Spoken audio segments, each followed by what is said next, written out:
We're getting wild. Not buck wild, just regular wild, but we are getting wild. Playing some Discard Warlock, wild Hearthstone here. Discard Warlock, great deck, high win rate in the wild format.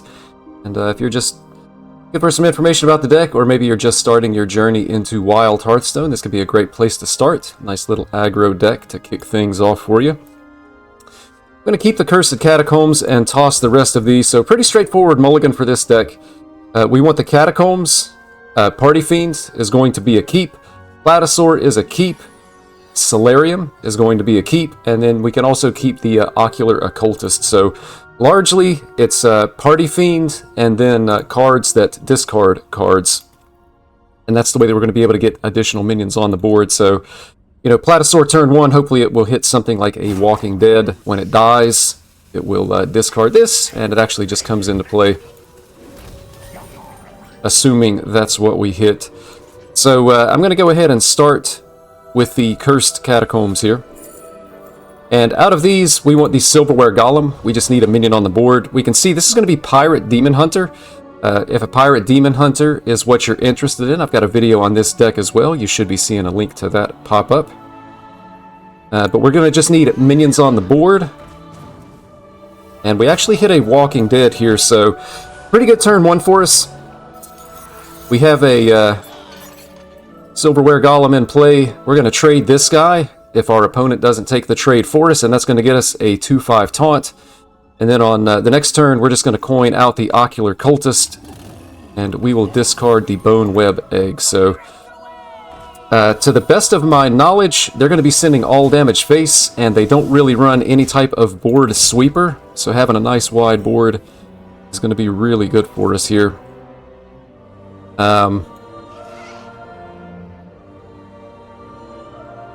And we're going to have to take the trades like this, unfortunately. And we're going to make sure we target the Bone Web Egg. So that's going to discard our egg, and it's going to get us some additional minions on the board here. So we're nice and wide. We have two somewhat beefy taunts in the way of our opponent. Keeping in mind, they may be running something like a cane that will allow them to bypass taunts. But we have more stuff on the board than our opponent, so I think we feel okay. Next turn, we're probably going to have to play the Ocular Occultist. We just need to get a wall up in front of our face so that our opponent cannot... that's a good play for him. So that our opponent can't hit us in the face, so hopefully we get a good discardable card off the top deck, but if we don't, we're just going to pick one of the two and play this anyway. The 3/6 taunt is going to be pretty important here. And I think, given these options, I'm just going to discard the location. We're going to want to full trade.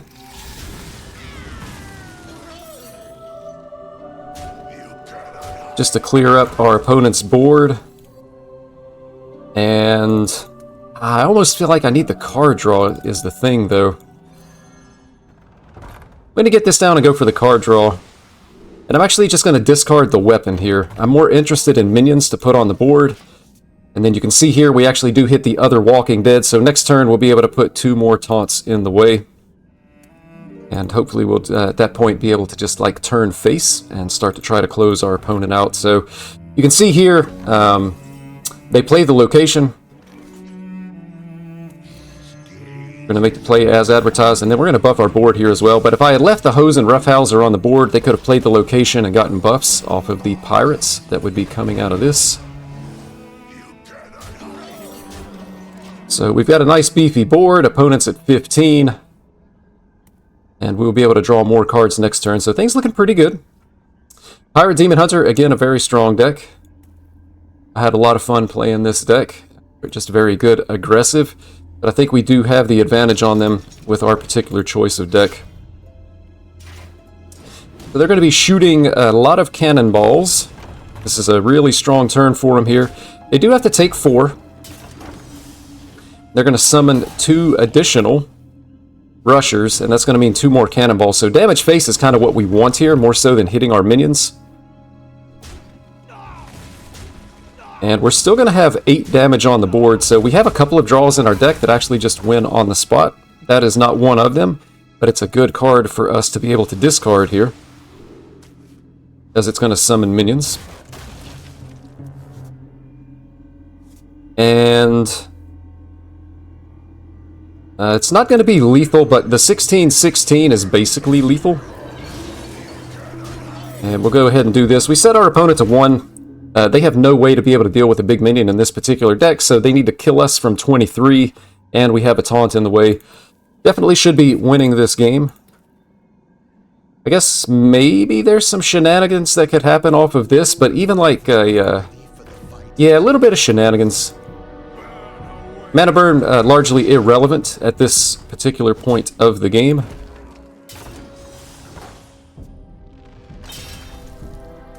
So they've been able to delay, but that's all they've been able to do. I think I even actually just hold on to this.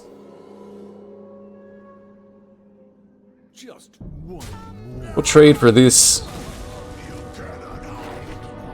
And it's interesting that this is selectable, but I can't hit him in the face. And I'm just going to pass the turn. Really no reason to tap here. As soon as we're able to hit them in the face, we'll be winning the game, but there's no way they're dealing 23 damage with only 4 cards and 7 mana here. I have to admire their tenacity, though. Opponents choosing not to give up. Maybe there's some kind of shenanigans. Wild is such a big and large format, it's really hard to think about every card in the history of Hearthstone and what your opponent might be playing. But I'm reasonably sure that there's nothing that they're going to be able to do that's actually going to kill us here. And we should totally be able to kill our opponent. I just don't think they could ever remove the 17-15 with this deck. And we see here that they do give up, so opponent choosing to play some cards there. We don't mind that too much. They might be actually working on completing some type of a quest or event reward. Back in for another game. We've got Priest this time. Most likely it's going to be some type of a Shadow Priest. Could be 30 card, could be 40 card. Again, the wild format just so big. And you never know when you're going to find people that are playing off-meta stuff. And we see that it is a Renathal deck. But it is not a Shadow deck. And I guess out of these options, there's really nothing good here. We'll take the Soul Barrage simply because the card is going to be played at the end of the turn, but that 5 damage is likely going to be healed up. We would have much rather hit some type of a minion that would actually come out onto the board. We would be able to use to start to apply pressure to our opponent. And at this point, I think I would rather just get the Party Fiend down and float a mana. I don't really recommend floating mana at any point in Hearthstone, but it's going to... this is just a really high win rate mulligan card. It is 1 turn late, which does make a big difference. But if we just play this, the 0-2 could sit there for quite a while on the board doing absolutely nothing, whereas if we play the location on turn 3. Next turn, this gives us a guaranteed discard card to discard. A little bit of a tongue twister there, but it's a benefit to us if we discard this. And then we don't have to choose potentially between cards that we don't want to discard here. So with this deck, slinging cards, or discarding cards as you may call it, actually going to be a really good thing for us. Opponent here having a tough choice with their Sphere of Sapience. Start of your turn, look at a card, you can put it on the bottom and lose 1 durability. Starting to wonder if they've actually just disconnected here, simply because they're not doing anything.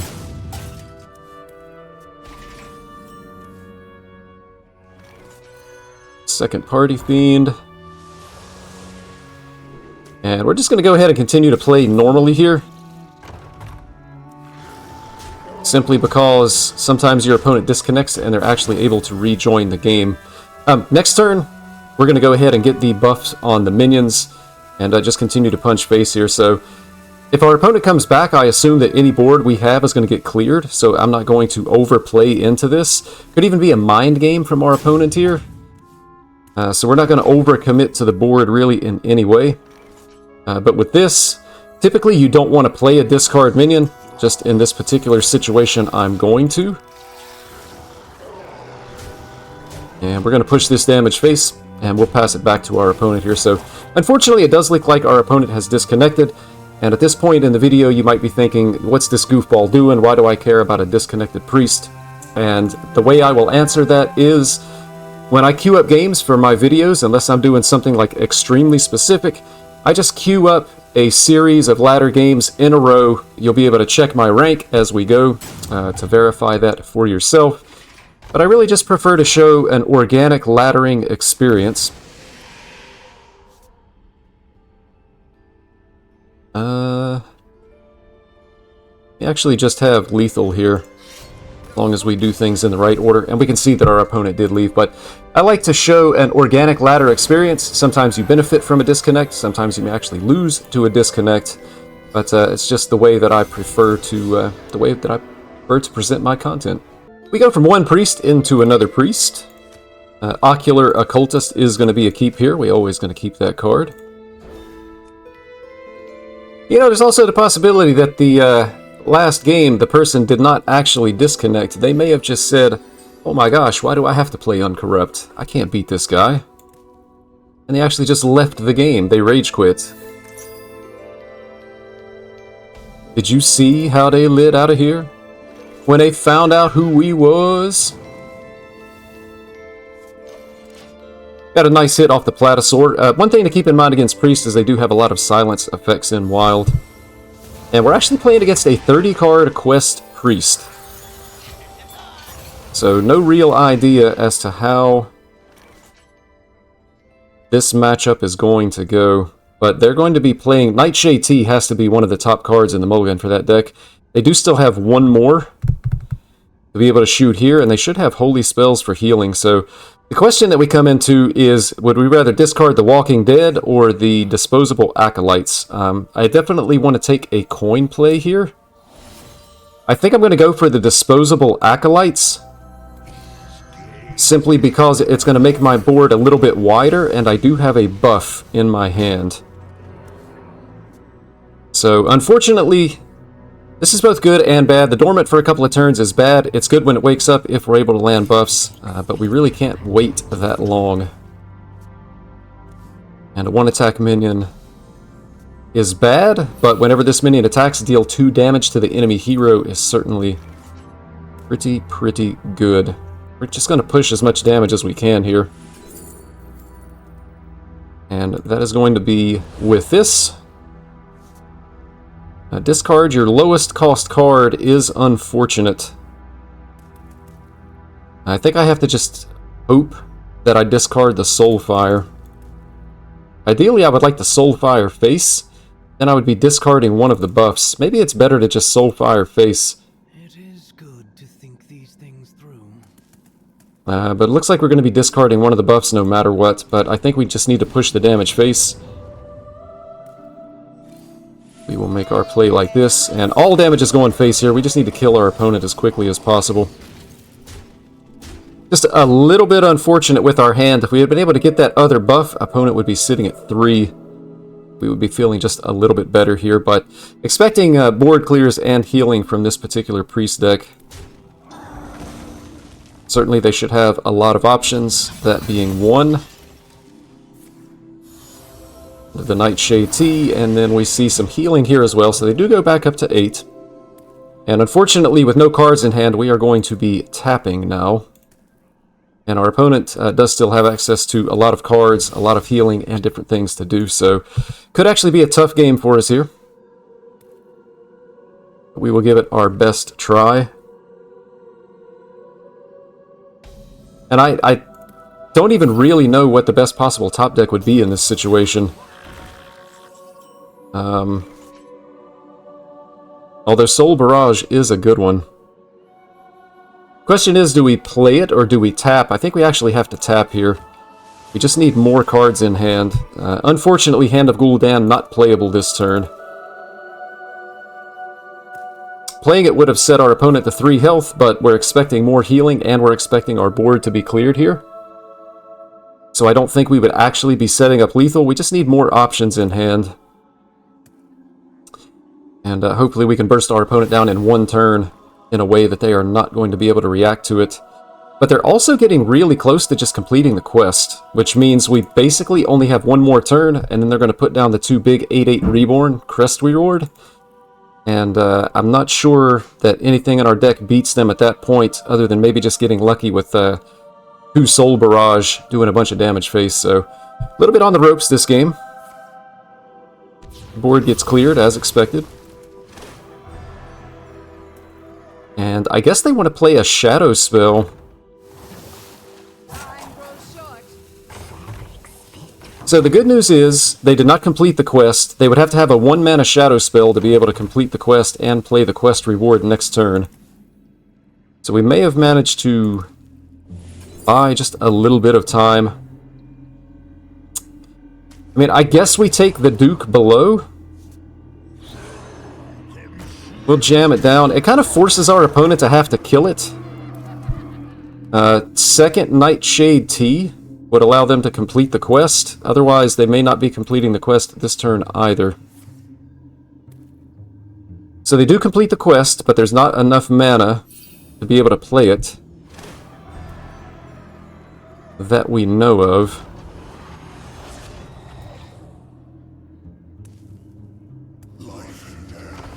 And unfortunately, it was discounted to only 4 mana, and at this point, I'm just going to go ahead and concede. We don't have a way to actually be able to finish off our opponent here. So, good game to them on this particular game. We draw a mage this game. Party Fiend is going to be a keep. We're going to toss everything else and hope to hit some of our discard stuff. Which we actually get 2 Ocular Occultists, so that's going to be nice for us as soon as we draw some of our discard appropriate cards here. And once again, we are up against a Renathal deck. Could be like a Reno Mage. Not sure exactly what all is out there. Again, Wild is just such a big and expansive format. You never know when somebody's going to be playing off meta. We can see here it's actually Quest. Renathal Quest Mage. And that's going to be a nice pickup, so we will coin out the Occultist and play it on the Boneweb Egg next turn. And with this deck, it's just a simple aggro deck. We're going to be punching our opponent in the face. So things to keep in mind in Wild with Mage, there's lots of different secrets. And the one that we're really scared of is just Ice Block. Our opponent being able to basically scam an extra turn can be especially frustrating. And that could be something that's going to be in our future. Hopefully not. And they should have access to quite a bit of board clears as well here. And the Discovers are just so broad, it could really be almost anything. I don't think we can really afford to play around any specific Discover, unless it's particularly egregious from our opponent.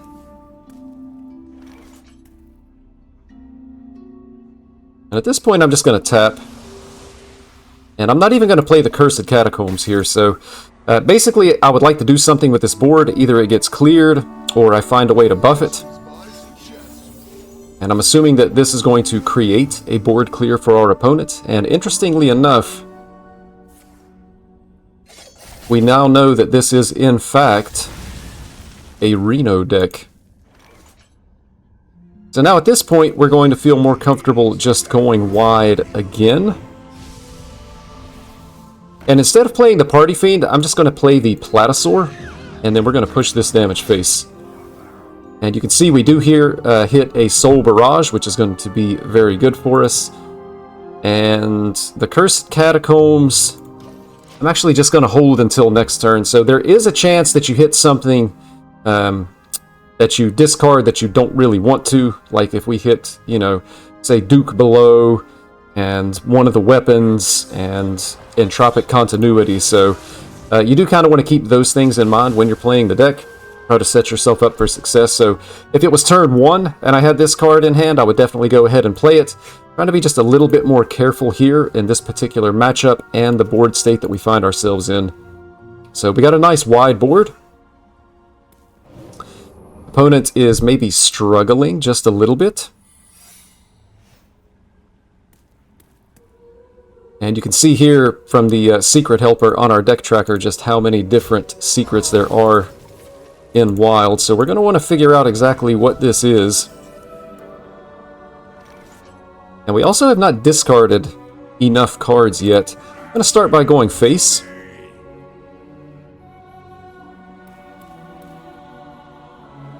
And I guess I'm going to play the Cursed Catacombs. It could be Counterspell. It is not. So I'm going to take the Wicked Whispers. And I guess I'm just going to play my Rusher. Play the Wicked Whispers. So unfortunately I discarded the Soulfire that I did not really want to discard. We're going to push the rest of the damage phase. So you can see here we've been able to narrow down quite a bit of the mage secrets. It's most likely going to be Ice Block, I think, in this particular instance. And we can see here opponent can only take 1 damage at a time until next turn, and they have an additional secret in play. I want this Soul Barrage to go off, simply because it is going to still deal the 5 damage, even though it's connected to the Platasaur. I think I go ahead and Solarium here. And if it's Counterspell, we just lose the Solarium. I think we're still okay. And it is not Counterspell, so we're going to be losing these cards. I'm going to do that. I do want to leave 1 empty board space in case our opponent freezes the board with something like a Blizzard. I'm going to go ahead and tap here to get a little bit deeper. And I think I just want to go... I want to leave the board space open. So opponent only taking 1 damage at a time. And I'm just going to go ahead and pass the turn here.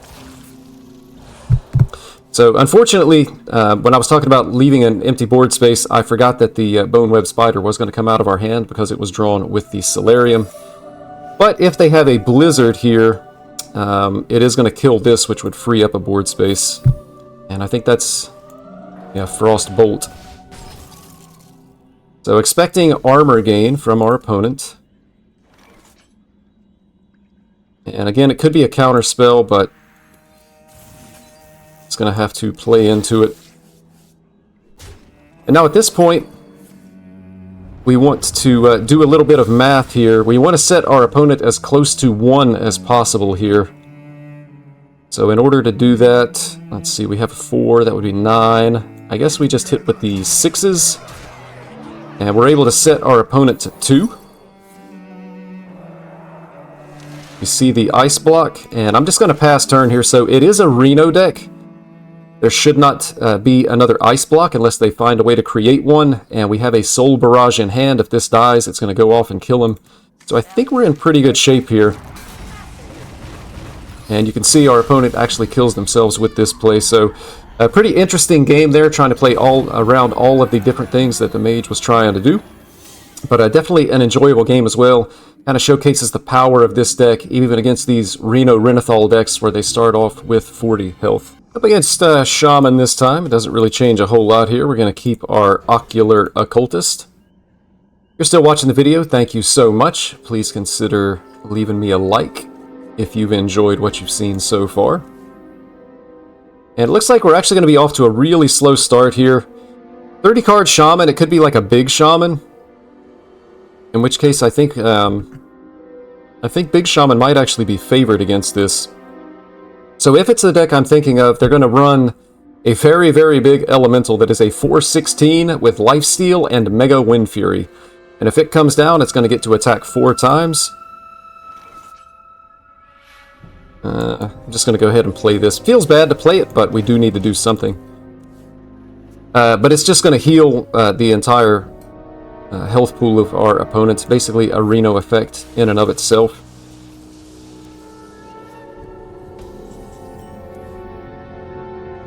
And we're going to discard a discard card. Slinging cards! We're just going to continue to build out our board. Duke of Below is actually a little bit small as a 4/4, so we'd likely be playing, hopefully, a decent top deck.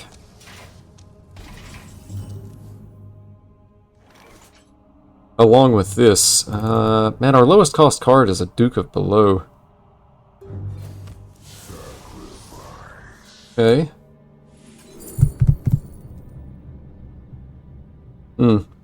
Give your minions 1/1 or Solarium. Basically, we're going to be able to give our minions 2/2.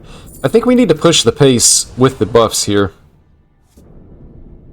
So we're going to do that, and then we'll discard one of the dukes, which actually makes the other duke bigger. We're giving our opponent the business here, so we've got them at 10. They only have 4 mana. The play for them would be, if they're playing the Muck Morpher, they would potentially be able to coin it out and hit something really nasty here. And unfortunately, just from this, they're able to stall the game, and we're not able to kill them with just the cards we have in hand. And I believe that's going to remove the buff here. Leaves us 6 damage on the board, so we need to tap. And we need to hit like a Cursed Catacombs for a Soul Barrage, or Solarium Soul Barrage, or Soulfire, just to be able to end the game. We need to get out of the game. We got to tap. That's not great. Going to play the Party Fiend, and we're going to go face, and we're going to see our opponent does have 7, 8 cards in hand. The coin making it 9 cards, and we're going to see here. And this is what we were afraid of, the Walking Mountain. They actually top decked it, and this is going to heal our opponent for 16. And they should still have 2 more attacks, and then we're going to be trying to kill them from a much higher health total here. So they're going to be back at 20. And it's basically going to... Yeah, that is unfortunate. So it's going to die, and then it's going to resummon. And then you can see here it actually gets to attack again. So at this point, this game is totally unwinnable for us. That top deck came in really clutch for him, so I'm going to go ahead and concede my way out of this particular game.